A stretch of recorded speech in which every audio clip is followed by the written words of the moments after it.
Bien-aimé, soit tu t'élèves, soit tu t'agenouilles. Kovanda eza pona Yesu ya ye moko. Toti ki ela ekiti na ya bokondi. Soit tu t'élèves, soit tu t'agenouilles, bien-aimé. Nous voulons adorer le Seigneur. Mototo ekotombola na tongo alelo. Deo na toliki totombola na tango, bien-aimé. Tala esika zwayo. Nesiko zalelo. Bizongisa kati na yo 5 à 10 après ozalaki wapi. Ozalaki lolenge nini. Benzamba nzamba la mpona yo. Alongola yo siko zala okomi oyo zalelo. Eza hasard, bien-aimé, ce n'est pas hasard. Ce n'est pas par hasard, bien-aimé.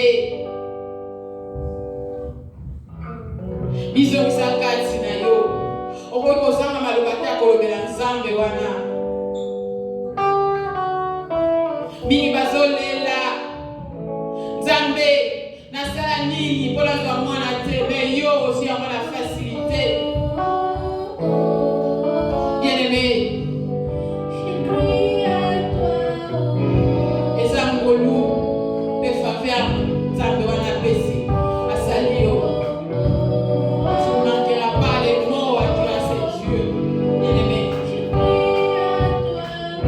tala nyonso azosala na bomoi na yo.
Hallelujah.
amour.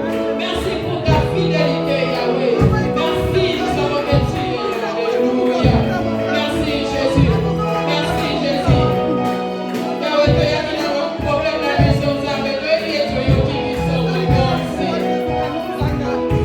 Tu as mis un problème qui vit sur Jésus.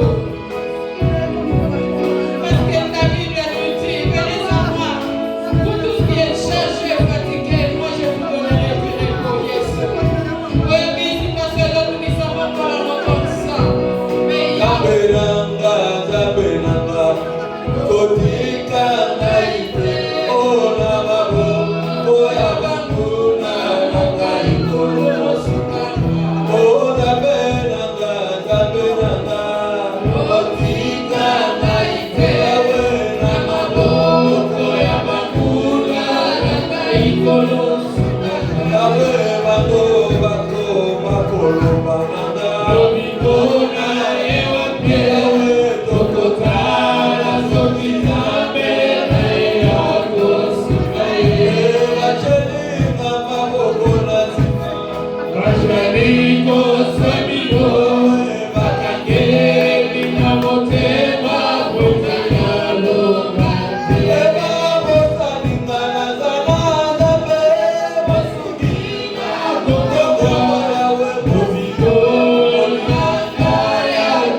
à ce moment ici, maintenant, nous allons louer le Seigneur.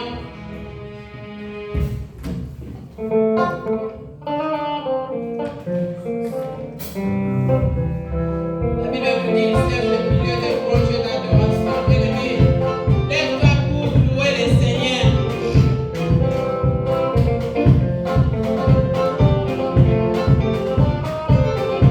Nous sommes là, yoté, les makotos, sans de la zambe, voilà.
Where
J'appelle le pasteur pour la prédication.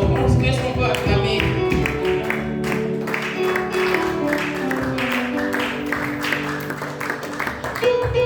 Alléluia. Bon dimanche à tous, que Dieu vous bénisse. Soyez tous les bienvenus dans la présence de notre Dieu. Aujourd'hui, c'était notre dimanche. Nous rendons gloire au Seigneur pour l'atmosphère du Saint-Esprit dans cette église. Et nous croyons que l'onction divine a été déversée ici en ce lieu. Je vous prie de rester debout, nous allons lire la parole du Seigneur. Je suis dans le livre de Matthieu chapitre 4.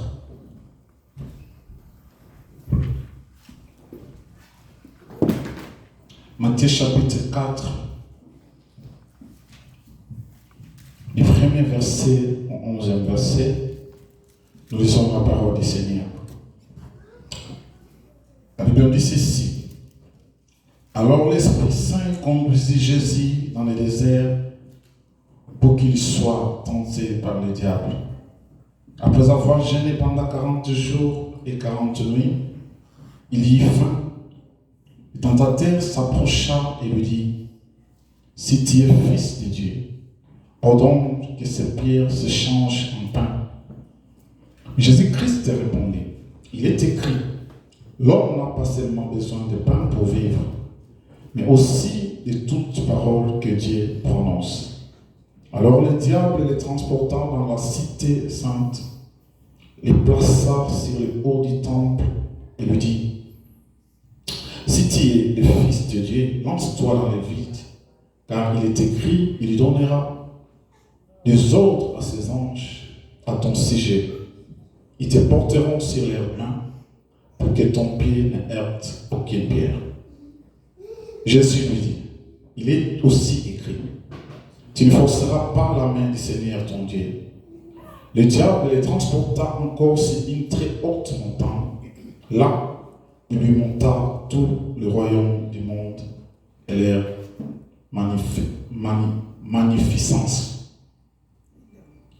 Puis il lui dit, tout cela, je te le donnerai si tu te prosternes devant moi pour m'adorer. Alors Jésus lui dit, va-t'en Satan, car il est écrit, tu adoreras le Seigneur ton Dieu, et c'est à lui seul que tu rendras un culte. Là-dessus, le diable laissa, et voici que les anges vinrent et se mirent à les servir. Parole du Seigneur. Merci beaucoup, veuillez vous asseoir. Bien-aimés dans le Seigneur, shalom d'abord. Bienvenue dans la présence de notre Dieu. Que le Seigneur nous accompagne ce matin et que le Saint-Esprit saisit notre esprit afin de comprendre ce que Dieu veut communiquer à l'Église. Et quelques dimanches passés, je disais que pour qu'un chrétien arrive à survivre en ce moment de fin des temps, quand les fondements de la Bible sont renversés, j'avais dit que les chrétiens devaient adopter des attitudes de vivre une vie de repentance quotidienne et puis avoir la foi. Nous avons commencé de parler de la foi le dimanche passé. Nous avons dit que la foi,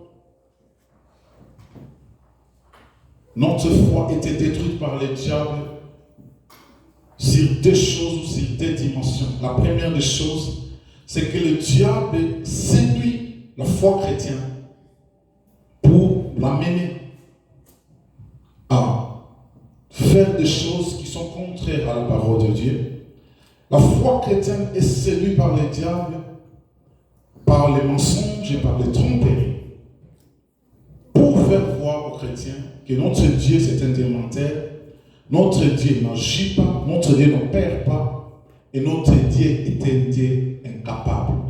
C'est pour ça que j'ai parlé de l'occultisme la fois passée. Vous allez voir que dans de telles circonstances, beaucoup de chrétiens sont plongés dans l'occultisme parce qu'ils se disent au fond d'eux que j'ai un tel problème, j'ai un tel souci, mais Dieu n'agit pas, Dieu ne se manifeste pas. Pourquoi cela arrive? Vous allez vous rendre compte que quand un chrétien arrive à de telles situations, il se dit que le diable est plus bon ou plus meilleur que Dieu. C'est pour ça que vous allez vous rendre compte, beaucoup vont aller toucher à l'occultisme parce que parfois chez Dieu, ça prend du temps, ça gêne. Et ce sont les mots que le diable va utiliser pour séduire Ève, pour lui dire, Dieu a-t-il réellement dit? Dieu sait que si vous mangez ce fruit, vos yeux s'ouvriront. Vous serez comme lui.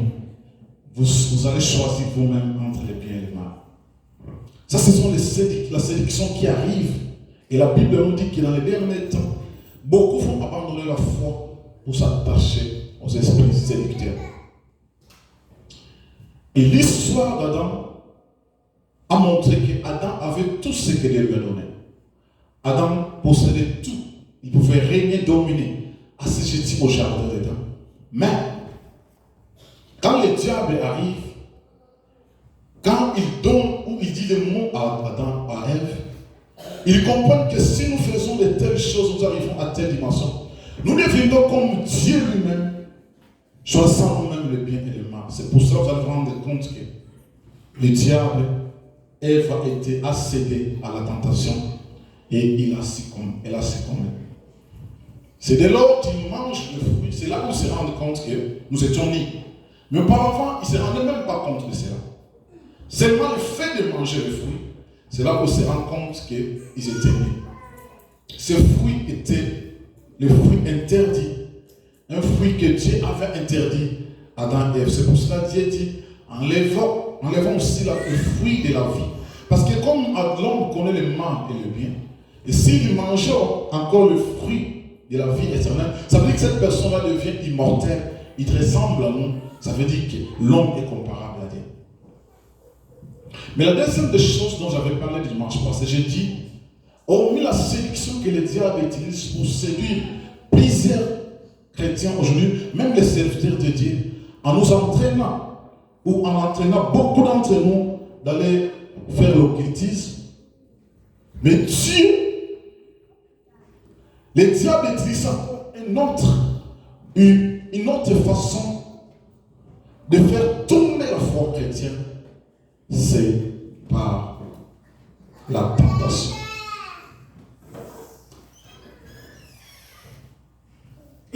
Bien-aimés dans le Seigneur, j'avais dit que le dimanche passé, le monde d'occultisme aujourd'hui et le monde du pédéralisme, ce sont les mondes qui conduisent les valeurs humaines ou chrétiennes aujourd'hui, même voir l'Église.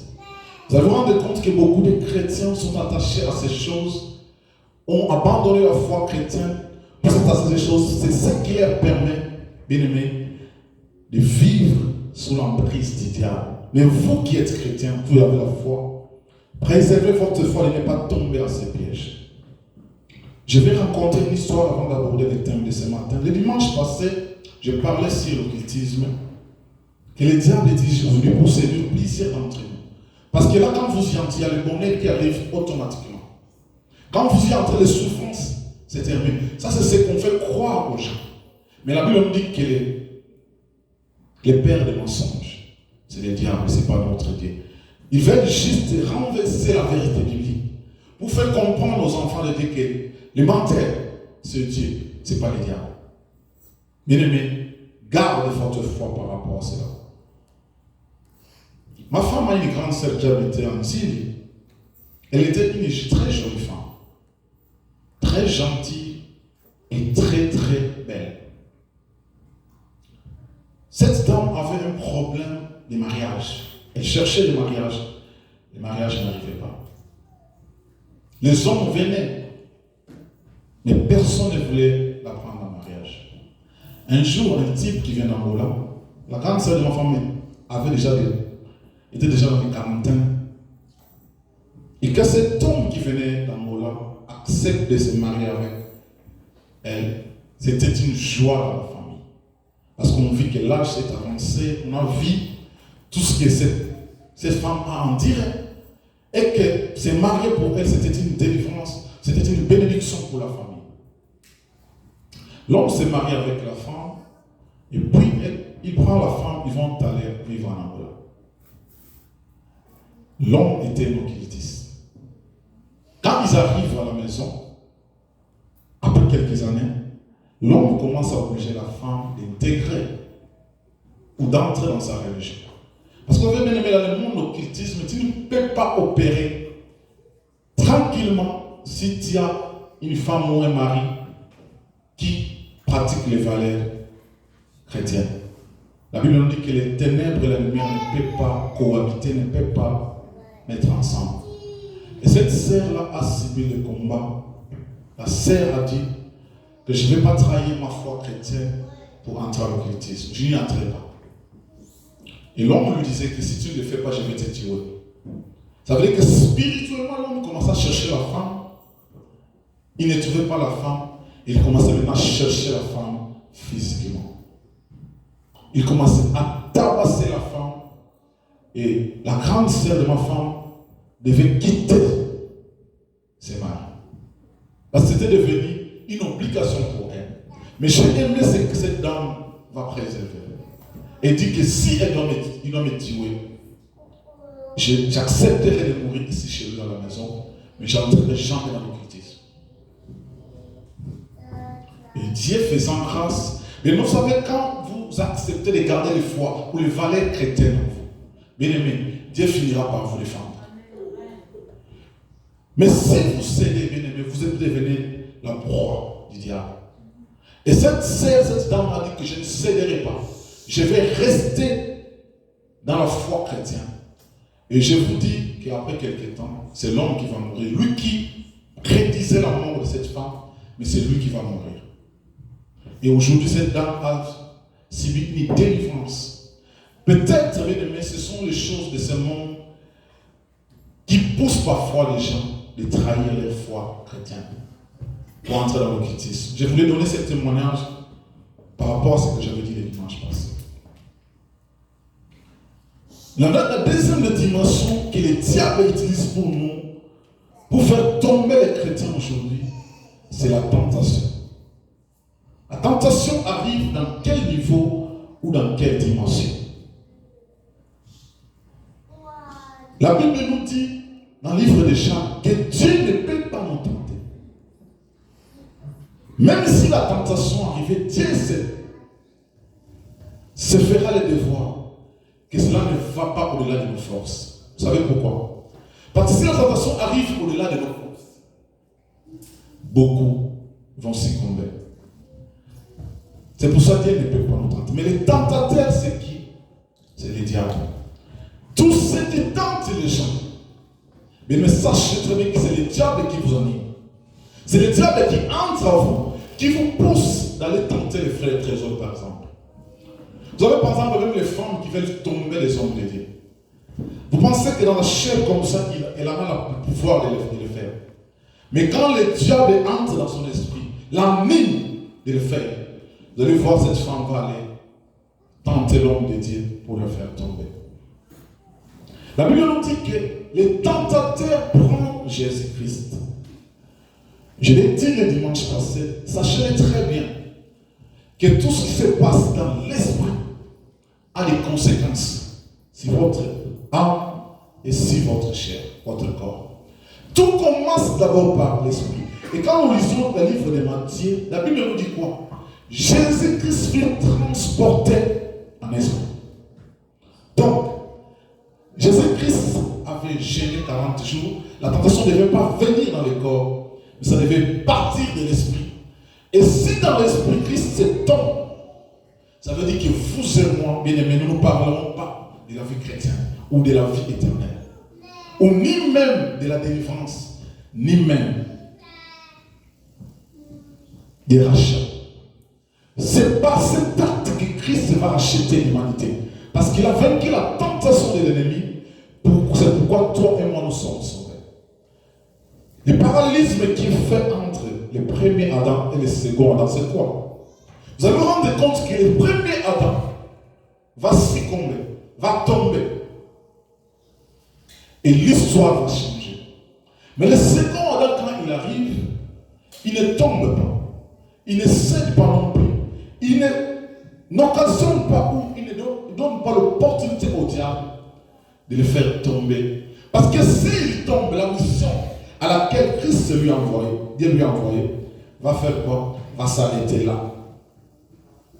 C'est pour ça que la Bible nous dit que dans le verset 3, les tentateurs s'approchant et lui dit. Ça veut dire que les tentateurs, c'est le diable. Les tentateurs, c'est le diable qui vient nous tenter. Quand il vient nous tenter, l'objectif c'est quoi? C'est de nous écarter de la foi chrétienne ou de la foi en Dieu. Mais quand vous lisez la Bible, vous allez vous rendre compte que le diable commence à tenter Christ sur plusieurs points ou sur plusieurs façons. Mais celle qui nous intéresse ce matin aujourd'hui, c'est dans le verset 8e. C'est là où je vais m'attarder. Et c'est là où nous allons parler, et c'est là où nous allons essayer de comprendre ce qui arrive aujourd'hui par l'humanité. Dieu ne peut pas nous tenter de là notre force, c'est pourquoi. Nous lisons Jacques, chapitre 1er, verset 13e.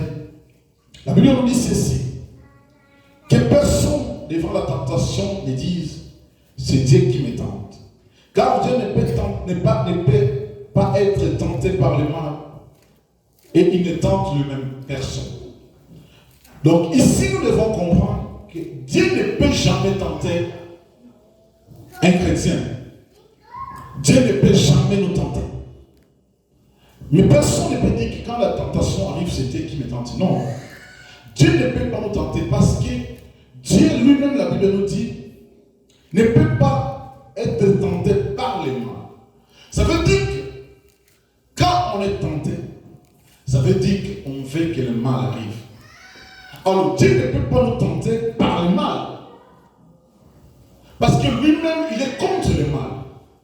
Alors comment il peut encore nous tenter?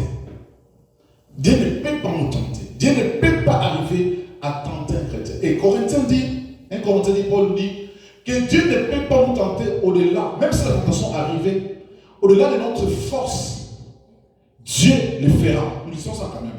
1 Corinthiens 10, je pense.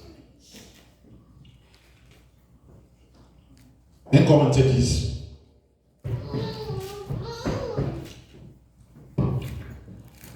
Chapitre 13, verset 13, pardon. Les tentations qui vous ont assaillis sont commises à tous les humains. D'ailleurs, Dieu est fidèle et il ne permettra pas que vous soyez tentés au-delà de vos forces. Au moment de la tentation, il préparait le moyen d'en sortir pour que vous puissiez résister. Vous comprenez? Dieu, même quand la tentation arrive, Dieu ne le permettra pas que ça soit au-delà de nos forces. Parce que ça, quand c'est au-delà de nos forces, personne ne va résister. Dieu ne le fera pas. Donc, nous devons comprendre que la tentation, ce n'est pas Dieu qui provoque cela. Mais c'est le diable qui vient tenter la foi chrétienne. Parce que si votre foi est tentée, vous avez la facilité de céder au diable, vous avez la facilité d'entrer dans les camps du diable, et vous avez la facilité d'obéir au diable que d'obéir à Dieu. Et Christ, comprenant cela, Christ n'a pas voulu céder à la tentation. La tentation mesure notre foi par rapport à ce que nous croyons, par rapport à ce que Dieu nous dit. Ça veut mesurer notre foi. C'est pour ça que vous avez les gens qui tentent toujours, qui vous tentent toujours.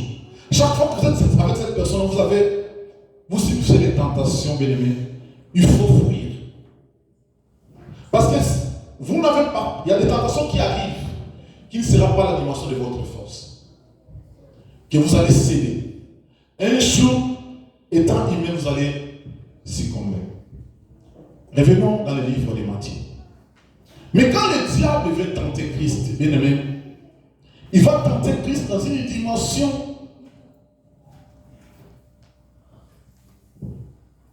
de l'esprit. Parce que s'il vient tenter le diable dans la chair, il sait. Alors s'il vient tenter Christ dans la chair, il sait que Christ ne va pas céder. Ou la chair n'a rien à voir, n'a aucun pouvoir sur l'être humain. Ce qui a le pouvoir sur l'être dans l'être humain, c'est d'abord l'esprit. Il sait que si l'esprit est affecté, ça veut dire que tout l'âme et le corps vont subir les conséquences de l'esprit. Parce que, imaginez-vous que c'est le corps du Christ qui devait passer sur la croix. La Bible nous dit quoi? Que l'esprit, la chair, elle est ferme. Mais l'esprit est quoi? Est disposé. Quand l'esprit est disposé, bien aimé, on a le pouvoir d'accepter les souffrances que la chair peut subir. On a le pouvoir, même le contrôle de ce que la chair peut subir comme humiliation ou ce que la chair peut subir comme problème, si l'esprit est disposé. Donc le diable commence par transporter Christ en esprit pour commencer à détruire son esprit. Et si l'esprit est détruit ou conquis, cela veut dire quoi? L'âme et la chair vont subir que les conséquences, même l'œuvre de la croix, ne sera plus accomplie parce que l'esprit sera déjà affecté. Vous allez vous imaginer quand Christ arrive devant la souffrance, il dit quoi? Père. Quand il regarde la souffrance de la croix, il dit quoi? Père, est-ce que tu peux m'éloigner de cette souffrance? Ça, c'était la chair qui parlait. Mais quand il entre à l'esprit, il dit quoi? Que ta volonté fasse quoi? Que ta volonté soit faite. Parce que là, il est dans la dimension de l'esprit. Mais dans la dimension de la chair, il voit la souffrance. Il dit, Seigneur, éloigne-moi cette coupe. Mais dans la dimension de l'esprit, il dit, je suis venu pour accomplir la mission que Christ m'a envoyée. Seigneur, que ta volonté s'accomplisse. Là, Christ a eu le pouvoir sur la chair. Pourquoi? Parce que quand le diable fait les tenter à l'esprit, le diable n'a pas pu lui mettre en genoux. Comme le diable n'a pas pu mettre Christ en genoux, genoux. En l'esprit, c'est pour ça que l'esprit était toujours fort. Et le corps ne devait que subir ce que l'esprit avait décidé. Maintenant, qu'est-ce qui va attirer notre attention ce matin? Je disais que je commence par le verset 8e du chapitre 4 de Matthieu. La Bible nous dit, le diable les transporta encore sur une très haute montagne. Là, il lui montra tous les royaumes du monde.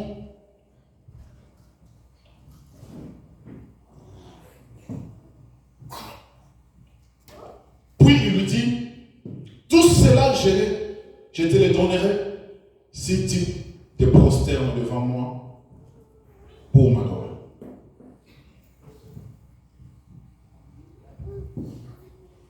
Bien aimé, c'est là où on va, c'est ici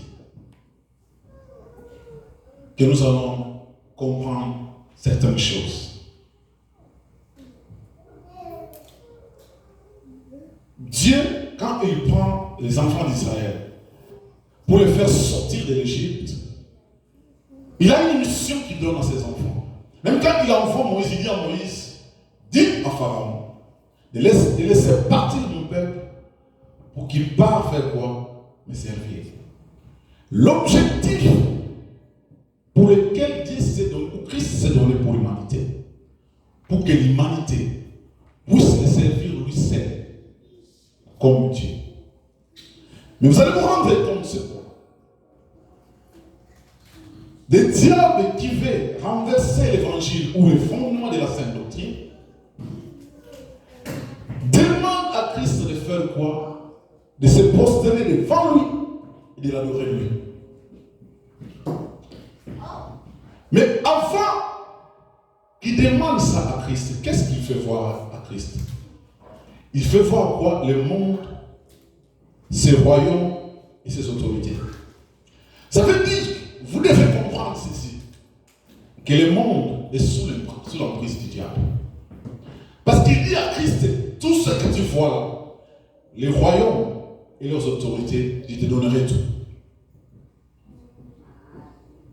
Le diable ne te présentera que le monde et tout ce qui se trouve pour que tu puisses le servir, pour que tu puisses l'adorer.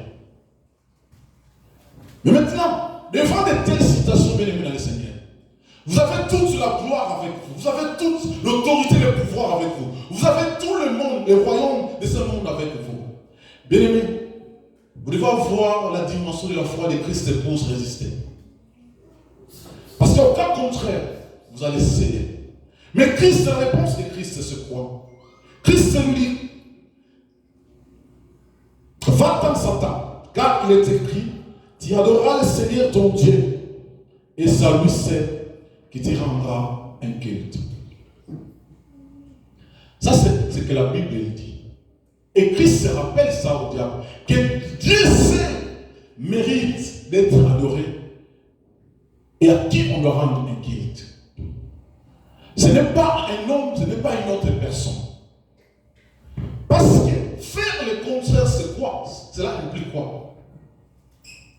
Le diable sait que c'est Dieu seul qui est adoré. Maintenant, pour renverser les Écritures, il te donne ce royaume, il te donne le monde, mais il te demande quoi? Il adore lui. Vous savez les conséquences, c'est quoi? Ou un chrétien qui refuse d'adorer Dieu, qui adore le diable. Les conséquences, c'est quoi? Lisez avec moi l'Exode 34. Je vais prendre aussi Isaïe 42.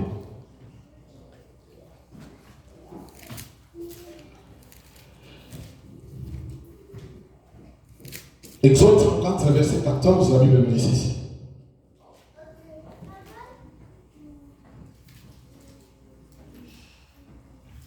Vous ne vous prosternerez devant aucune autre divinité, car le nom de l'Éternel, c'est le jaloux. Un Dieu qui ne tolère aucun rivalité. Retenez bien le mot. Je réponds. Vous ne vous prosternerez devant aucune autre divinité, c'est le jaloux. Un Dieu qui ne tolère aucune rivalité. Le Dieu que nous servons, c'est un Dieu jaloux. On ne peut pas se prosterner devant un autre Dieu. C'est seulement devant notre Dieu, Yahweh, le créateur du ciel et de la terre.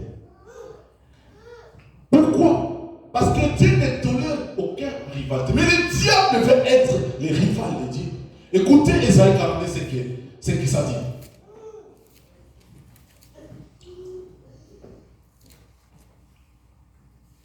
Esaïe 42, 8. La Bible dit ceci. Moi, je suis l'Éternel, tel est mon nom. Et je lui donnerai ma gloire à aucun autre. Je lui livrerai mon nom, mon honneur aux idoles. Alléluia. Dieu est contre l'idolâtrie. Dieu est contre de partager sa gloire avec une autre personne. C'est devant Dieu qu'on doit se prosterner. C'est seul Dieu qu'on va adorer. Mais regarde ce que le diable fait. Le diable veut faire comprendre à Christ. Qu'est-ce que tu te prosternes devant moi et que tu m'adores? Je te donnerai tout le royaume de ce monde. C'est comme ça que le diable utilise les chrétiens, les hommes de Dieu. Et que sais-je encore pour l'adorer? Nous arrivons à adorer le diable parce que le diable nous présente le monde. Le diable veut prendre la place de Dieu. Il veut que lui, qu'on lui adore lui, qu'on se prosterne devant lui, mais pas devant notre Dieu. Mais oh, le diable sait pourquoi. Pourquoi il veut renverser ses valeurs bibliques? Pourquoi il veut renverser ses fondements? Parce qu'il sait, quand celui qui est adoré, Dieu devient charmant. Alléluia. Il sait que la jalousie de Dieu s'élève quand une autre personne est adorée à sa place. C'est ça, le diable, il sait ça. C'est pour ça qu'il veut renverser les valeurs chrétiennes. Pour pousser les enfants de Dieu de l'adorer lui. Consciemment, même inconsciemment. Je vais y revenir. Imaginez que Moïse va là-bas, au niveau de la montagne, pour parler avec Dieu. Ici, le peuple regarde le silence de Moïse. Il demande à Moïse, à Aaron, de leur faire un autre Dieu. Vous avez vu les conséquences. Quand Moïse revient, Dieu lui dit, regarde ton peuple, ce qu'ils ont fait. Ils ont pris un autre Dieu à ma place. Vous avez vu les conséquences. Le diable saisit, il pousse les chrétiens d'aujourd'hui de l'adorer. Dieu devient jaloux. Et la Bible dit que Dieu ne partage sa gloire avec personne. À aucune autre personne Dieu de partager sa gloire. Il ne peut partager sa gloire que lui seul. Mais pourquoi le diable pousse les gens à l'adorer, à le prosterner? C'est à cause du monde. À cause des biens matériels. C'est ça qu'il va présenter à Christ. C'est ça qu'il va présenter à Christ pour que Christ l'adore. C'est ça qui pousse les gens d'adorer le diable. C'est le Dieu de la lumière. C'est le Dieu qui bénit. Les gens l'adorent, les gens se prosternent devant lui. Mais bien aimé dans le Seigneur, sachez très bien que si vous le faites, vous attirez la colère de Dieu. C'est là où la jalousie de Dieu se manifeste. C'est là où Dieu est jaloux. Parce que la gloire, il vous a créé pour sa gloire. Il ne vous a pas créé pour la gloire du diable. Mais le diable veut être le rival opposant de Dieu en renversant les valeurs qui sont chrétiennes pour que lui soit adoré à la place de Dieu. Et aujourd'hui, mes amis, ces choses sont à l'église. Ces choses sont introduites à l'église. Ces choses, mes amis, sont arrivées à l'église. Sont arrivées au monde. Écoutez-moi, mes amis. Mais la question qui peut se poser, pasteur, comment nous pouvons adorer le diable? Bien aimé, vous pouvez adorer le diable consciemment ou inconsciemment. J'aimerais bien que vous me saisissiez. Consciemment, le diable sait que s'il vient là, il dit frère trésor, adore-moi. Le frère trésor ne le fera pas. Alléluia. Il ne le fera pas. En tant que chrétien, il ne le fera pas. Ah, au moins ceux qui sont dans l'occultisme. Parce que là-bas, le fils, le diable, il est de Dieu. Mais nous, l'église, qui ne sommes pas l'occultisme, nous sommes égarés, mis hors du circuit ou des voies de Dieu. Parce que nous n'avons pas la connaissance. La Bible dit que mon peuple est péché par faute de connaissance. Mais la connaissance te permettra de discerner. Est-ce que ce que je fais, j'adore le diable ou j'adore Dieu? Parce que je vous ai dit que les hommes de Dieu qui vont venir avec le nom de Christ, c'est eux qui seront utilisés. C'est eux qui vont s'introduire parmi nous, qui vont préparer nos pensées, nos cœurs, d'adorer la bête. Bien aimé, le Saint-Testament convainc sur 4 aspects de choses qui poussent les chrétiens d'aujourd'hui d'adorer le diable sans le savoir. D'adorer le diable sans le discernement. D'adorer le diable sans conscience. La Bible nous dit il faut discerner toutes choses. Si vous ne discernez pas toutes choses, bien aimé, vous serez amenés comme les moutons qu'on amène dans la boucherie. La première des choses, bien aimé, supportez-moi aujourd'hui, parce que les choses vont se faire autrement. Par les chansons chrétiennes. Bien aimé, écoutez-moi. Je suis occultiste. J'ai l'inspiration du diable. Quand je vous prêche des choses, cela ne vient pas de Dieu. C'est lui qui est dans l'occultisme qui chante des chansons pour Dieu. Bien aimé, ne vous présente pas Christ qui est mort sur la croix pour vous, mais vous présente un autre Dieu et il vous pousse d'adorer ce Dieu. Vous savez comment? La Bible nous dit ceci. Vous allez me dire, mais pasteur, ils utilisent tous le nom de Jésus. Mais oui, parce que la Bible elle-même dit qu'ils viendront par mon nom. Donc Christ ne les a pas interdit d'utiliser le nom de Dieu. Ils vont utiliser le nom de Dieu. Mais la chanson ne donne pas gloire à Dieu, donne la gloire à d'autres dieux. Bien-aimés les Seigneurs, écoutez-moi l'église. Les chansons que vous écoutez de chez vous à la maison, est-ce que vous avez le temps de discerner cela?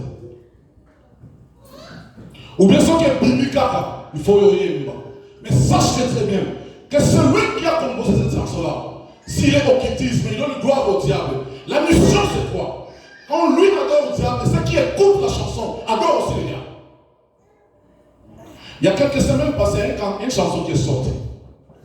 Frère Melchis est venu chez moi à la maison, me disait, pasteur, nous allons bien aux autres, nous appelons ce que vous avez besoin dans un mot. J'ai lu que tu comprends qu'il n'y a pas de nous amener là-bas dans un mot. Pourquoi? Parce que l'inspiration ne vient pas de Dieu. Les chansons que nous écoutons aujourd'hui, c'est pour ça que vous allez vous rendre compte que beaucoup de pasteurs à un moment, à une époque donnée à Kinshasa, ont interdit certaines chansons de jouer dans l'église.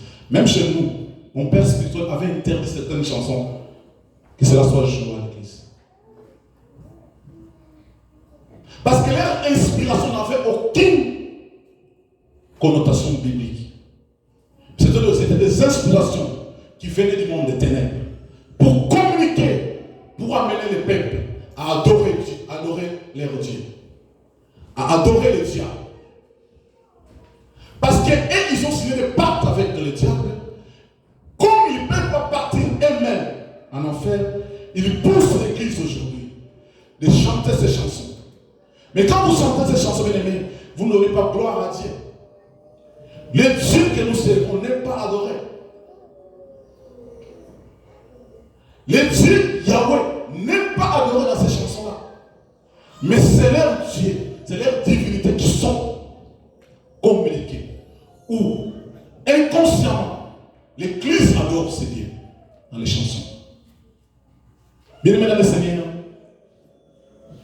est-ce que quand une chanson religieuse sort, vous avez le temps de discerner? Vous avez le temps de comprendre, même de prier Dieu avant d'entendre cela. Vous avez le temps de faire ça. De la même façon que les faux prophètes se sont introduits à l'église, de la même manière, les faux chantres de l'Éternel se Ce sont des trucs à l'église. Il y a des chansons, par exemple, qu'on chantait. Je pensais, moi, je composant. Je ne sais même pas quelle année qu'on a composé ça. Mais si vous chantez ça aujourd'hui, l'onction est la même. Pourquoi? Parce que l'inspiration de ces cantiques sont venues d'en haut. C'est pour ça que vous allez que quand vous chantez ça, l'onction dégagée, quand elle était composée, elle dégage toujours l'onction aujourd'hui. Mais certaines chansons, quand vous les chantez, bien aimé, ça vous éloigne plutôt dans la présence de Dieu.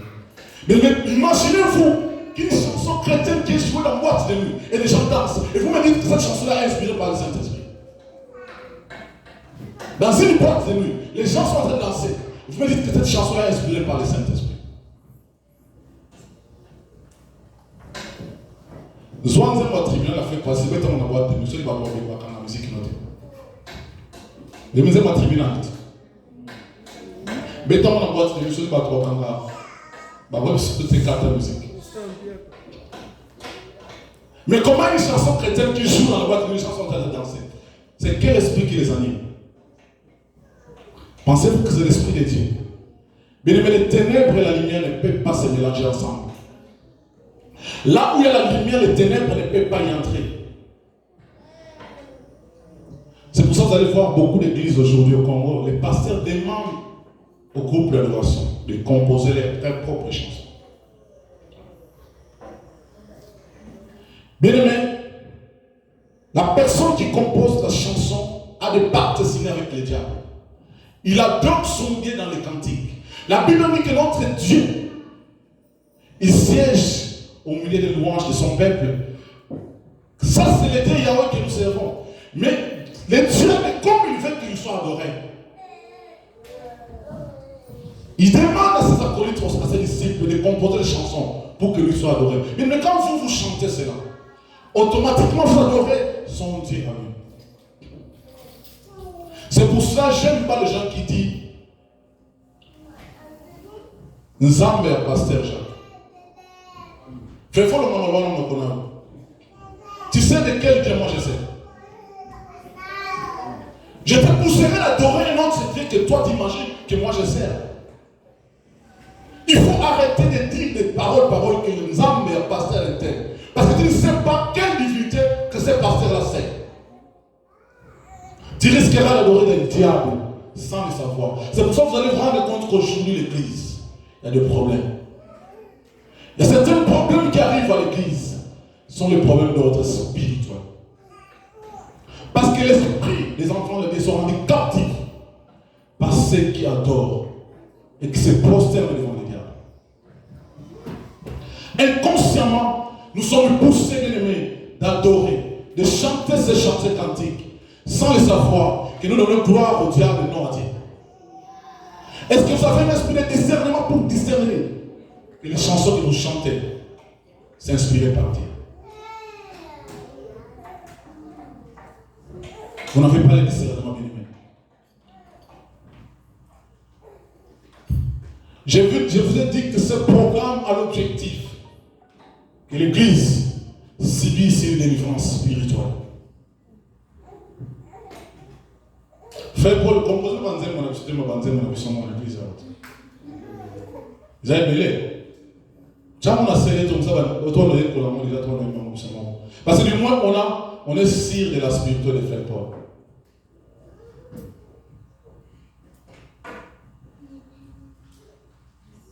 Y a-t-il un esprit de discernement quand vous écoutez ces chansons?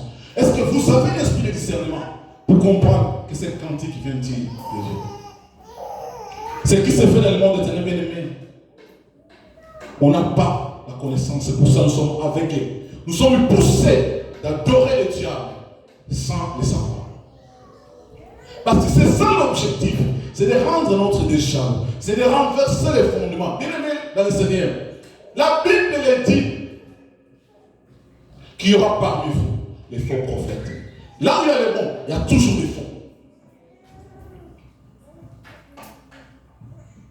Et le faux, leur mission, c'est de préparer l'église à l'égarement, préparer l'église pour l'enfer. préparer l'Église à suivre le diable. C'est ça la mission. La deuxième des choses qui pousse l'Église aujourd'hui à adorer le diable inconsciemment,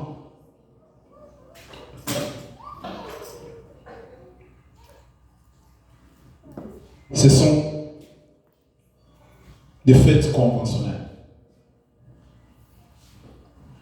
Un pasteur a parlé de ces choses à Kinshasa, les gens l'ont ingéré. Mais écoutez-moi bien, nous allons discuter de cela ce matin. Bien aimé dans le Seigneur, la seule fête conventionnelle dont la Bible parle, qui est dans la Bible, que Christ, quand il est venu, il a fêté, célébré cela. C'est la Pâque. Alléluia. Écoutez-moi bien.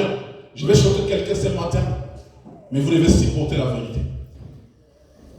La seule fête que la Bible nous parle, que Christ a célébré quand il était sur la terre, c'est la Pâque.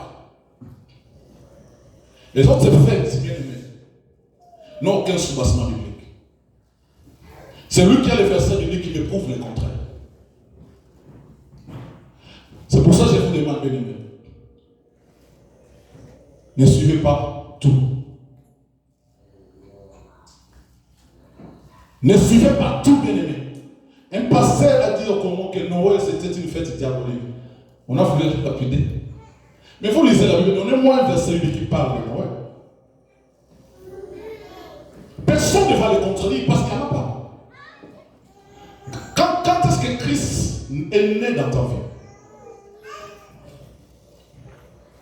C'est le jour où tu le reçois comme ton Seigneur et Sauveur. C'est ce jour-là qu'il est né dans ta vie.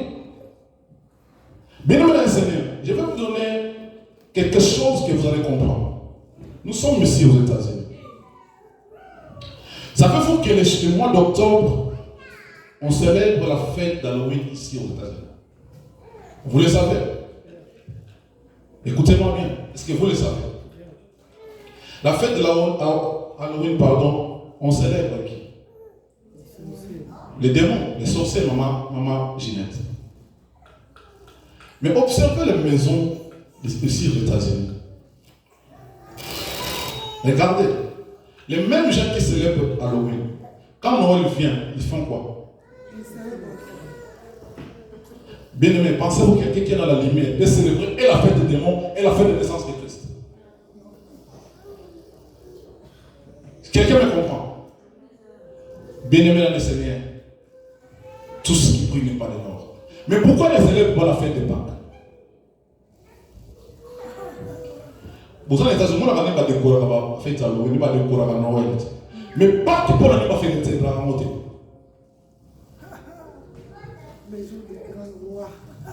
Maman, les jours des grands rois. Pourquoi ils ne célèbrent pas ça? Pourquoi Halloween, qui est une fête des démons, qui les célèbre, va décorer pendant qu'on a maman? Noël va décorer pendant qu'on a maman? Mais pourquoi la fête de Pâques, ils ne font pas ça?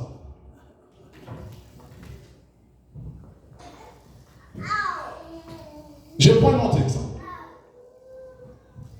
Vous allez dans une église, on célèbre la Pâques, on mange le pain, mais le vin, on ne prend pas. Frères et sœurs, la célébration du Pâques, c'est le corps et le sang de Christ. Ce n'est pas seulement le corps. Le corps et le sang de Christ. C'est le sang de Christ qui te sanctifie. La Bible nous dit que sans l'effusion du sang, il n'y a pas de pardon de péché. Là où il n'y a pas le sang, mais où est le pardon de péché? Le corps est mort, mais où est le sang? Pourquoi vous présentez le corps, pas le sang? Pourquoi? Mais posez-vous la question, bien aimé dans le Seigneur. Le sang de Jésus, c'est le sang qui nous a sanctifiés. C'est le sang qui nous présente devant Dieu, irrépréhensible, sans tache, sans défaut et saint. C'est le sang de Jésus qui nous lave. Mais pourquoi vous entrez dans cette église? Vous mangez le corps, mais le sang vous prive de cela.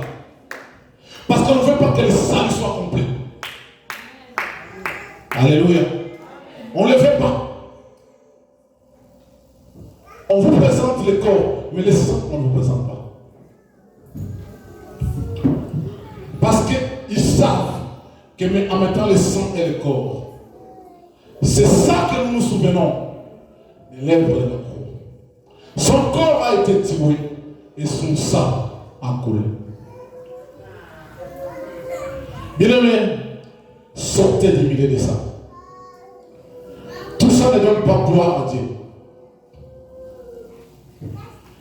Je disais enfant, j'observais ces choses. Pourquoi ces mêmes gens qui célèbrent Halloween, même gens célèbrent Noël? Halloween, c'est la fête où on célèbre les démons. Alors, la de Noël, c'est la fête où on célèbre la naissance de Christ. Comment pour faire les mêmes personnes? Et vous allez vous rendre compte qu'ils sont les mêmes maisons qui célèbrent Halloween, ce sont les mêmes maisons qui célèbrent Noël. Vous pouvez être dans les ténèbres, célébrer la naissance de Christ, ou même pas célébrer la fête des démons. Bien aimé, c'est la confusion. Je prends un autre aspect des choses, un autre point. C'est l'émancipation de la femme. Bien aimé dans le Seigneur, écoutez-moi bien. La Bible nous dit que le chef de la famille, c'est l'homme. Mais le monde vous dit que l'homme et la femme sont égaux. Les fondements bibliques, on renverse cela. Christ est le chef de l'église. L'homme est le chef de la famille. Maman, vous qui êtes ici dans cette église, votre mari, c'est celui le chef de la famille. Que ces choses qui se passent dans le monde ne vous écartent pas de la voix, de la parole de Dieu. Sinon, vous risquerez d'adorer un autre Dieu, qui est le Dieu Yahweh. Mais pourquoi on veut émanciper la femme? Posez-vous la question. Pourquoi on veut émanciper la femme? Qu'est-ce qu'elle a fait? On va émanciper pour qu'elle devienne égale à l'homme. Ma sœur, vous qui êtes ici dans cette église, ne cédez pas ces choses. À la maison, c'est l'homme qui est le chef de la famille. C'est ça la Bible. C'est ce que la Bible dit.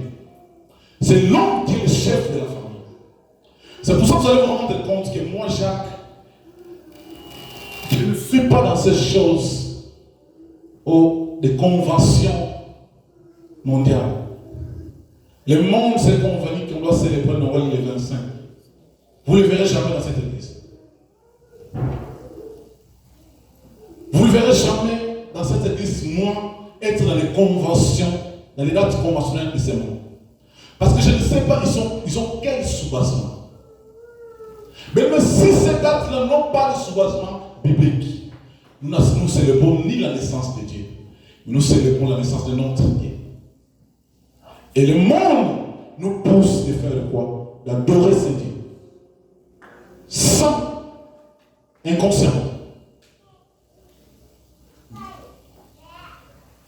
Mais c'est pour cela qu'un chrétien ne peut pas vivre sous les vents des choses qui se passent dans ce monde, mais un chrétien doit vivre selon ce que la parole de Dieu dit. Oui, le monde dit ceci, mais la Bible dit quoi? Mon peuple périt faute de connaissance. Dès qu'on n'a pas la connaissance, c'est pour ça que notre esprit est manipulé par les faux pasteurs, les faux prophètes qui se sont introduits à l'église. Si notre esprit bien-aimé n'a pas la connaissance de la vérité, nous serons manipulés, dirigés vers le mal. Et indirectement, nous allons adorer un autre Dieu qui n'est pas le Dieu Yahweh. Et sachez en faisant cela, cela rend notre Dieu jaloux. Cela met notre Dieu en colère. Et le diable a pour mission de renverser ces fondements bibliques. D'accepter autre chose. La troisième des choses, je vais parler des réseaux sociaux. Bien aimé, ça c'est toute une divinité que nous avons. Oh, je vais te choquer, bien aimé, ce matin. Comment un système qui est créé qui peut séparer les mariages? Vous pensez que ça vient de Dieu? Comment quelque chose, vous êtes à la maison, vous allez vous rendre compte que vous êtes avec votre femme, vous ne vous parlez même pas. Vous prenez le téléphone, vous ne vous parlez même pas. Même dans l'ensemble, les commis, on me fait ça. On en a ça dans la vidéo. Frère, on a de l'obéni. Bien, ce sont les divinités que nous adorons. À la place de prier, à la place de gêner. Mais tu peux passer 4 heures du temps dans les réseaux sociaux. Et puis tu vas faire des comptes après. Mais nous, on aura tout ça dans les réseaux sociaux. L'objectif, c'est quoi? C'est de captiver l'esprit des chrétiens pour vous pousser d'adorer le monde par Dieu. C'est pour vous écarter dans la présence de Dieu. Et même, ça crée même des divorces dans les familles.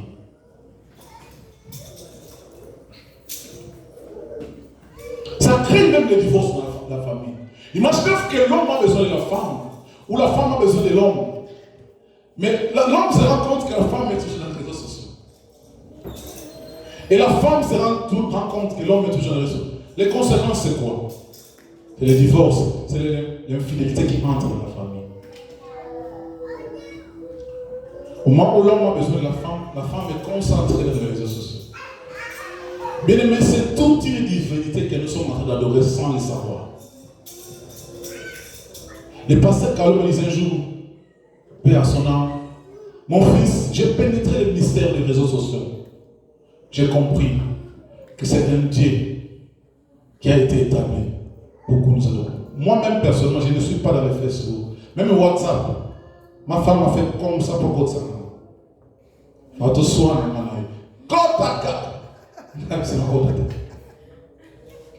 Ça a créé tellement de problèmes. Je dis, ok, là, pour t'attendre WhatsApp. Mais Facebook, vous ne me verrez pas. TikTok, maman, a télé, parce que j'ai compris que ce sont des choses qui vous éloignent de la présence de Dieu, qui vous poussent d'adorer un autre Dieu. Les réseaux sociaux, c'est toute une divinité, bien aimé, que nous adorons sans le savoir. Ce sont des choses qui nous écartent réellement de la présence de Dieu. Ça devient des divinités que nous adorons. Quatrième des choses, j'ai parlé de lois que le monde a établies.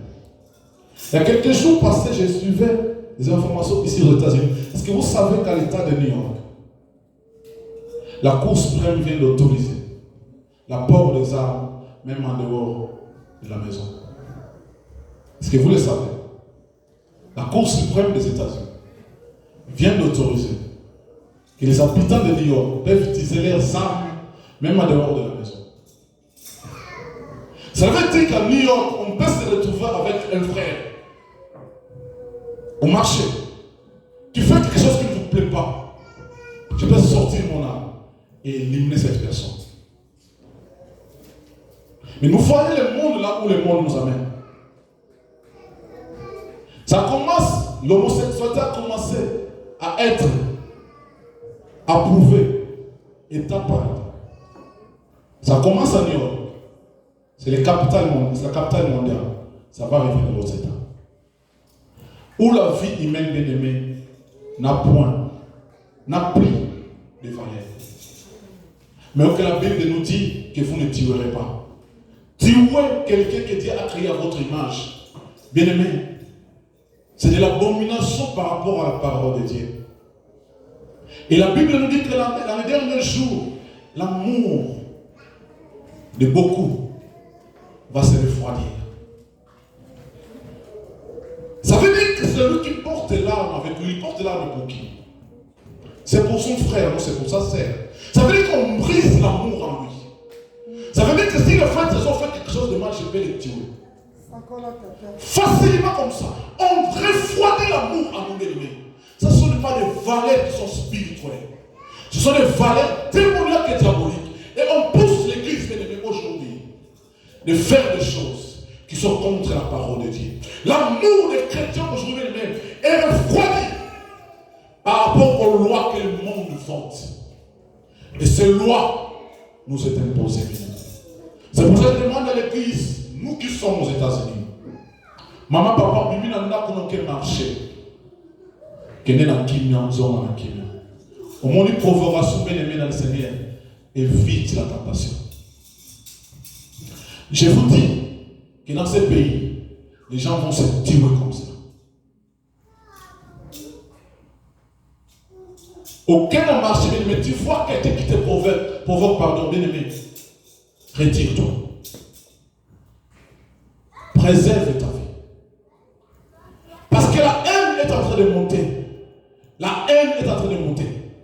L'amour que Dieu nous parle, que Dieu nous a communiqué, bien aimé, petit à petit, est en train de refroidir. L'arme là qu'on porte, on porte ça pour son bien-aimé. Pour une personne que Dieu a créée à votre image, à son image, une personne qui est semblable à vous, qui est votre frère, votre sœur. Mais aujourd'hui, on vous dit que ton frère est considéré comme ton ennemi. Parce que si je porte l'arme avec moi, n'est-ce pas que le frère Trésor est devenu mon ennemi? Ça veut dire que si le frère Trésor me fait du mal, je vais le tuer directement. Parce que la loi de ce pays m'autorise d'apporter l'arme avec moi. Bien-aimé dans le Seigneur, c'est pour ça la Bible nous dit que si ce jour était abrégé, si ce jour n'était pas abrégé, personne ne va survivre. Christ doit abréger les jours pour revenir nous prendre. Parce que le monde que nous commençons à vivre maintenant devient incertain. Incertain, ma femme me disait, tu es au Canada. Dans ce pays-là, qui nous a mené à Salaka, maman pas faire la Canada, tu es bien, le Canada, États-Unis, c'est bon. Parce que tu ne peux pas, tu veux dire aller au Canada, là je sais trempé, tu te trompes. Ma maman l'a appelé pour dire que, on a été aux États-Unis, on a mais parce que les lois que les pays ou les États nous imposent dans ce monde, ça n'a rien à voir avec la chrétienté. Ça n'a rien à voir. Frère Merci, au cas où on m'a dit qu'on a eu, au monde où on a provoqué, ni moi, ni moi.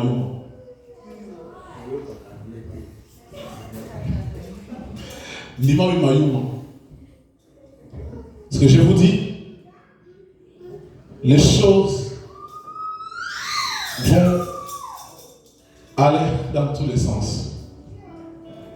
Je vais résumer en lisant ce verset biblique de Romains 12, 2. Bien-aimés dans le Seigneur, inconsciemment, le monde nous pousse d'adorer les diables. Inconsciemment, nous sommes poussés d'adorer les diables. Écoutez, la Bible nous dit dans le livre de Romains 12, B, ne vous laissez pas modeler par le monde actuel, mais laissez-vous transformer par le renouvellement de votre pensée. Notre version parle de renouvellement de l'esprit, pour pouvoir discerner la volonté de Dieu, ce qui est bon, ce qui lui plaît et ce qui est parfait. Bien-aimés, ne vous laissez pas modeler par ce monde. Ne vous laissez pas. Laissez pas vous transformer. Laissez-vous plutôt être transformé par le renouvellement de l'esprit, pour pouvoir discerner la volonté de Dieu. Bien-aimés, si l'esprit est renouvelé, on a l'esprit de discernement. On se voit qu'est-ce qui est bon pour Dieu, qu'est-ce qui est parfait pour Dieu et qu'est-ce qui plaît à Dieu. Sinon, bien-aimés, si nous suivons le monde, bien-aimés, nous serons tentés d'adorer Dieu, d'adorer le diable et se prosterner devant le diable. Ce qui avait été présenté à Christ, c'était le monde. Regarde le monde. Si tu prends tout ça, je peux te donner tout ça si tu m'adores, si tu te prosternes devant moi. Bien-aimé, discernez toutes choses. Je demande à l'église de discerner toutes choses pour ne pas être tenté d'adorer le diable, pour ne pas être tenté de servir le diable inconsciemment, pour ne pas être tenté d'obéir aux lois de ce monde.